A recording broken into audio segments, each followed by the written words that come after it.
ये बी का आंसर आया है, इसका हमने कॉम्प्लीमेंट भी तो लेना है। हमने क्या करना है, इसको ये जो हमारी वैल्यू आई है इसको हमने यू में से माइनस करना है। यू का सेट हमारे पास 1 से लेकर 20 तक है और हमारा ए यूनियन बी का आंसर भी 1 से लेकर 20 तक आया। अब बीच में है माइनस और कॉम्प्लीमेंट में हम माइनस करते हैं, तो माइनस करते हैं जब तो सारे नंबर्स जो एक दूसरे में होते हैं वो कट ऑफ कर देते हैं। तो ये तो सारे सिमिलर है 1 से लेकर 20 तक, 1 से लेकर 20 तक। तो ये जब सारे कट ऑफ हो जाएंगे तो हमारे पास आंसर आएगा एम्प्टी, खाली, सेट में कुछ भी नहीं बचा। तो हमारे पास जो लेफ्ट हैंड साइड है उसका आंसर क्या आया, एम्प्टी।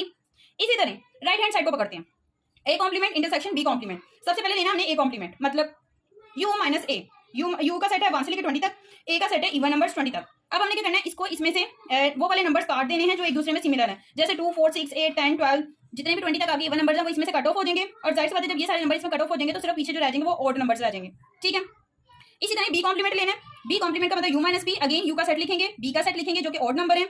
जब आप इन ऑड नंबर्स को इनमें से माइनस करोगे तो आपके पास सारे इवन नंबर्स बच जाएंगे, ठीक है। अब हमने क्या करना है, इन दोनों का लेना है जी इंटरसेक्शन। और इंटरसेक्शन का मतलब ये होता है कि दोनों सेट के अंदर